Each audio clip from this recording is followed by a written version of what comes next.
నమస్తే అండి. వేణుస్వామి ఈయన గురించి మనకి ఆల్రెడీ వీడియోలు చేస్తూ ఉన్నాము. ఈయన గురించి అందరికీ తెలిసిన విషయమే. టీవీ5 మూర్తి గారి పైన కొన్ని అలిగేషన్లు పెట్టడం, 5 కోట్లు లంచం అడిగాడు అని చెప్పి ఆయన పైన ఆయన నిందలు వేయటం, మా భార్యాభర్తలు చనిపోతాము, మాకు ఇదే వాంగ్మూలం అనుకోండి అని చెప్పి వేణుస్వామి భార్య ఇద్దరు వీడియో చేసి పెట్టడం, లేని విషయాన్ని నేను లంచం తీసుకున్నానని వీళ్ళు నన్ను బ్లేమ్ చేస్తున్నారు అని చెప్పి ఆయన అక్కడ హైదరాబాద్లో పోలీస్ కంప్లైంట్ ఇవ్వడం జరిగింది. ఇచ్చిన తర్వాత అది వివరాలన్నీ పరిగణలోకి తీసుకున్న తర్వాత ఆయన పైన కేసు నమోదు చేయమని ఉత్తర్వులు వచ్చినాయి. ఈయన ప్రధానమంత్రి మోడీ గారిని కలిసినట్టు ఫోటోలు తీసుకుని, మార్పింగ్ ఫొటోస్ అన్నీ తీసుకుని ఆయన జ్యోతిష్యం చెప్పానని చెప్పి ఆయన ఫేక్ చేస్తున్నాడు చెప్పి మొత్తం అలిగేషన్స్ అన్నీ ఈయన పైన ఇప్పుడు ఫుల్ ఫ్లెడ్జ్డ్గా ఈయన పైన కేసు నమోదు చేయటం జరిగింది. మరి అరెస్ట్ చేస్తారా లేకపోతే కేసు నమోదు చేసి అది విచారిస్తారో చూడాలి. కానీ వేణుస్వామి ఒక ఇంటర్వ్యూలో ఈ గొడవలన్నీ అయిపోయిన తర్వాత నిన్న మొన్న ఇంటర్వ్యూలో చెప్పిన విషయం ఏంటంటే, తను మెదక్ జిల్లా, ఉమ్మడి జిల్లాలో మెదక్ సిద్దిపేట జిల్లాకి సంబంధించిన ఒక ఊర్లో తను పుట్టానని, వాళ్ళు శ్రీ వైష్ణవులని, వాళ్ళ ఫాదరు పెద్ద పంతులు గారు అంటారని చెప్పి, వాళ్ళ బ్రాహ్మణ కుటుంబంలో పుట్టామని చెప్పి మాట్లాడటం జరిగింది. నాకు పబ్లిసిటీ అంటే చాలా ఇష్టం. నేను చాలా సినిమాలకు కూడా ముహూర్తాలు పెట్టాను. నేను రాజశేఖర రెడ్డి గారు చనిపోతారని చెప్పి న్యూస్ నేను బయటికి చెప్పినప్పుడు నన్ను చాలామంది బెదిరించారు, చాలామంది తిట్టారు, నన్ను ఇబ్బంది పెట్టారు. కానీ ఆయన నేను చెప్పిన తర్వాత కొన్నాళ్ళకి చనిపోవడం జరిగింది. రాజశేఖర రెడ్డి గారు చనిపోయిన తర్వాత అప్పుడు నన్ను నమ్మటం మొదలెట్టారు అందరూ. అప్పటి నుంచి నాకు పబ్లిసిటీ బాగా వచ్చిందని చెప్తున్నాడు ఈయన. నేను వశీకరణం పూజలు చేస్తాను, బగలాముఖ అమ్మవారి పూజలు చేస్తానని చెప్తున్నాడు. మళ్ళీ ఏమని బెదిరిస్తున్నాడంటే, నేను పూజ చేసే అమ్మవార్లు నా శత్రువులు ఎవరైతే ఉన్నారో, నా గురించి తప్పుడు మాటలు ఎవరైతే మాట్లాడుతున్నారో వాళ్ళు ఆ వ్యక్తులని అమ్మవారే చూసుకుంటుంది. నా శత్రువులు నాకు కాదు శత్రువులు, అమ్మవారికి శత్రువులు. అది కరెక్టే. బగలాముఖి ఉపాసనా దేవతల పూజించే వాళ్ళు ఎవరైనా సరే ఈ శత్రువుని బగలాముఖి ఉపాసకుడు ఆయన వేణుస్వామి పూజిస్తున్నాడు కాబట్టి, ఇతని శత్రువులు ఉన్నారంటే అమ్మవారు ఆమె శత్రువులుగా భావించి వాళ్ళపైన చర్యలు తీసుకుని ఆవిడ అంతమొందించేస్తానని ఆయన చెప్తున్నాడు. అది కరెక్ట్. ఎవరైనా ఉపాసనా పరులు ఎవరైనా సరే, మనం రకరకాల దేవతలను పూజిస్తాము. మనకు ఎవరైనా అపకారం తలపెడుతున్నారంటే మనకన్నా ముందు అమ్మవారికే తెలిసి ఆ ప్రాబ్లం మనం రాకుండా చేస్తాను అనుకుంటాం జనరల్గా. కానీ ఉపాసనా దేవతల్లో కొంచెం ఎఫెక్టివ్గా ఉంటుంది అన్నమాట. అది ఎప్పుడు ఎఫెక్టివ్గా ఉంటుంది? మనం అవతల వాళ్ళని లేనిపోని మాటలని, లేనిపోని అవాకులు చవాకులు పేలితే నిజంగా అమ్మవారు ఎవరైనా మన పైన ఉగ్ర రూపం చూపిస్తారు. మనము ఈయన పూజించే దేవతలను విమర్శించట్లేదు, ఈయన వశీకరణ పూజలు చేస్తాడు అని ఈయనే పలు ఛానల్లో పబ్లిక్గా ఒప్పుకుని చెప్తున్నాడు. నేను మా బగలాముఖి ఉపాసన తప్పేమీ లేదు, వశీకరణ పూజలు చేస్తాం, చాలామంది చేపించుకుంటారు. రాజకీయాల్లో ఉన్నవాళ్ళు, సినిమా ఇండస్ట్రీలో ఉన్నవాళ్ళు చాలామంది చేపించుకుంటారు ఈ వశీకరణ పూజలు అని ఆయన ఓపెన్గా చెప్తున్నాడు. అది ఎవరిష్టం వాళ్ళది. కానీ వశీకరణ పూజలు అంటే అవి ఈయన మద్యము, మాంసము, ఇలా రకరకాల నాన్ వెజ్ పదార్థాలు పెట్టి అమ్మవారిని ఉపాసన చేయటం అనేది ఒక సద్బ్రాహ్మణుడిగా పుట్టిన వ్యక్తి చేయటం అనేది కరెక్ట్ కాదు. ఇంత మునిపే బ్రాహ్మణ సంఘాలు ఇతన్ని మేము వెళ్ళేసేసాము, ఇతను మా వైష్ణవ వంశంలో ఉన్నప్పుడు కూడా ఇతని కుటుంబానికి మాకు సంబంధం లేదని బ్రాహ్మణ సంఘాలకు సంబంధించిన వాటికి సంబంధించిన ప్రెసిడెంట్స్ వాళ్ళు కూర్చుని మాట్లాడారు. వేణుస్వామికి మాకు ఎలాంటి సంబంధం లేదు, ఇతను తప్పుడు జ్యోతిష్యాలు చెప్తున్నాడు, తప్పుడు జాతకాలు చెప్తున్నాడు అని చెప్పి. ఏనుస్వామి ఏమంటున్నాడంటే, ఇప్పుడు నీ జాతకు నువ్వు లేకపోయావా అని అడుగుతున్నారు.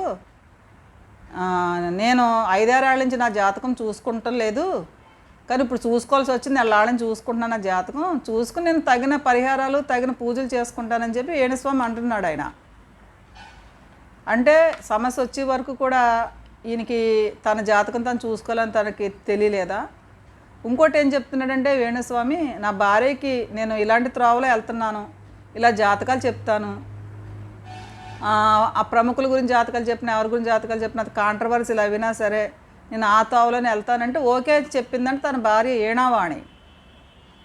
మరి ఈయన ఇంత కాన్ఫిడెన్స్గా ఇంత ఇష్యూ వచ్చినా సరే భయపడకుండా నేను వశీకరణ పూజలు చేస్తానని పబ్లిక్లో చెప్తున్నాడంటే అది ఎంతవరకు కరెక్టో అది అర్థం కాని చర్యగా ఉంది. ఏదేమైనప్పటికీ కూడా టీవీ5 మూర్తి గారు వీళ్ళ బయోడేటా అంతా బయటికి లాగదీసి ఇంకా చాలా విషయాలను బయట పెట్టట్లేదని చెప్పాడు ఆయన.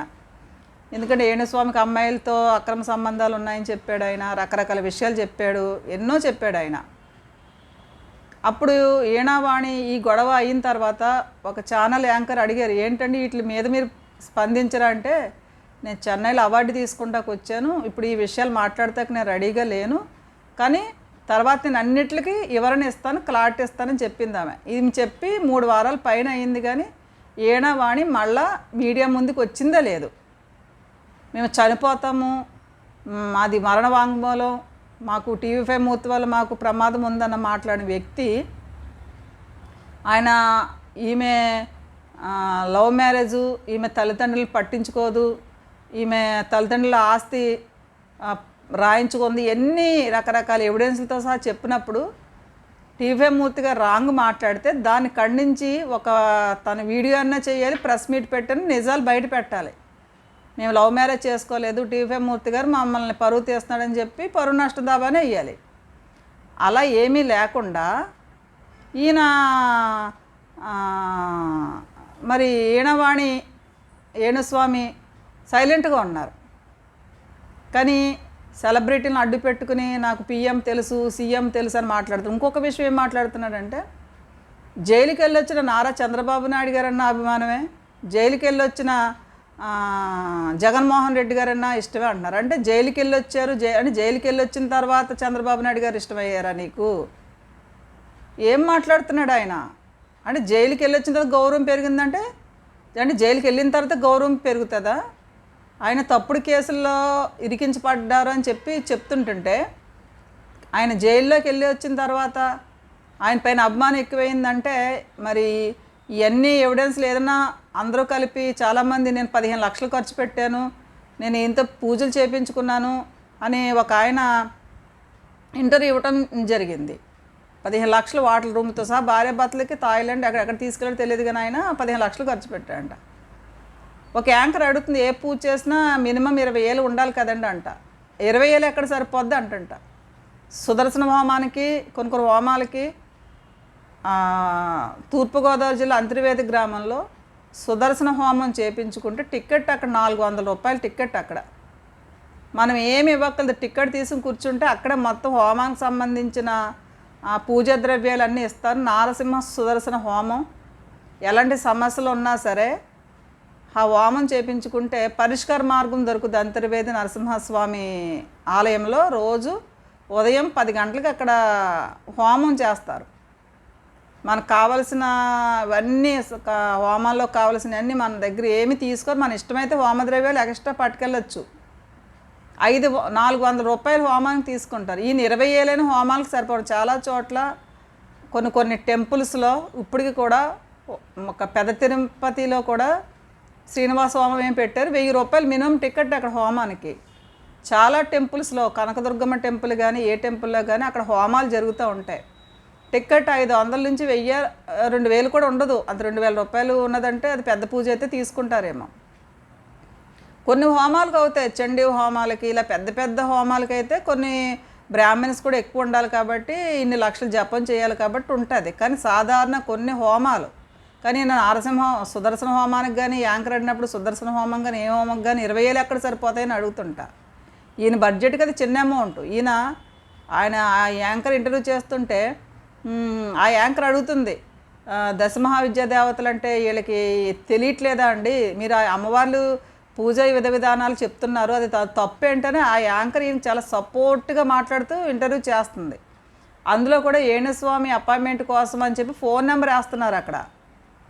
అంటే ఈయన ఎక్కడా కూడా ఈ పశ్చాత్తాపం అనేది లేదు. ఆ ఇంటర్వ్యూలో కూడా నేను చెప్పిన జాతకాలు, నేను చెప్పిన ఈ ఫైర్ అయ్యే మాటల వల్ల ఇష్యూస్ వస్తున్నాయని కూడా అసలు ఆ టాపిక్సే తీయట్లేదు. ఇంత టాపిక్ జరిగిన తర్వాత కూడా ఏణావాణి ఏం చెప్తుంది, నాకు పార్టీ ఇవ్వి, నేను మీకు హెల్ప్ చేశాము అని చెప్పి ఆవిడ ఓవర్ ఎగ్జైట్మెంట్ ఎందుకు చూపించిందో నాకు అర్థం కాదు.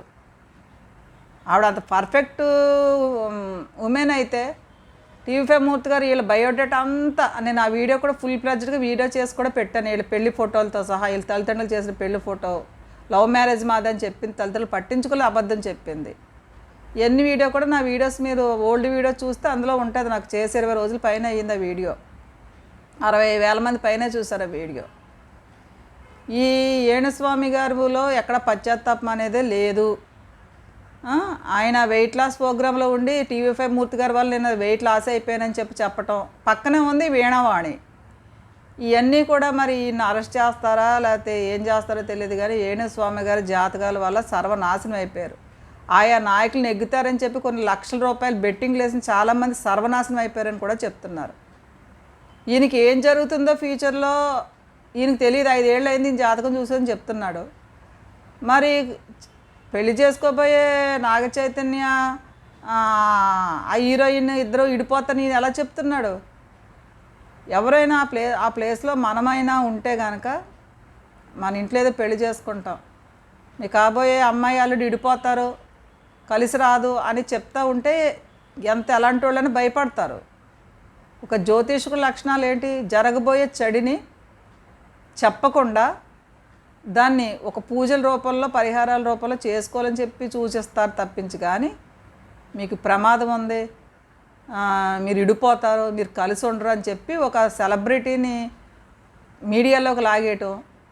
చిరంజీవి గారి అమ్మాయి 2వ కూతురికి 3వ పెళ్ళి, పవన్ గారికి 4వ పెళ్ళి, ప్రభాస్ సినిమాలు ఫ్లాప్ అవుతాయి అని చెప్పి ఈయనకి ఇష్టానుసారంగా వీడియోలు చేస్తుంటే భార్యకి వారించడం తెలియకపోగా ఆయన ఏం చెప్తున్నాడు, ఇది నేను చేసిన వశీకరణ పూజలకి వచ్చిన విపరీతమైన పేరు, క్రేజ్ ఇది అని చెప్తున్నాడు. అంటే ఈయనకి ఇంత నెగిటివ్ అయిపోయినా సరే అది కూడా క్రేజు, నేను చేసే వశీకరణం పూజల వల్ల ఈ క్రేజ్ వచ్చిందని చెప్తున్నాడు ఈయన ఏణుస్వామి గారు. నిన్న మొన్న ఇంటర్వ్యూస్లో ఇచ్చిన ఛానల్స్లో వీడియోస్లో ఈయన.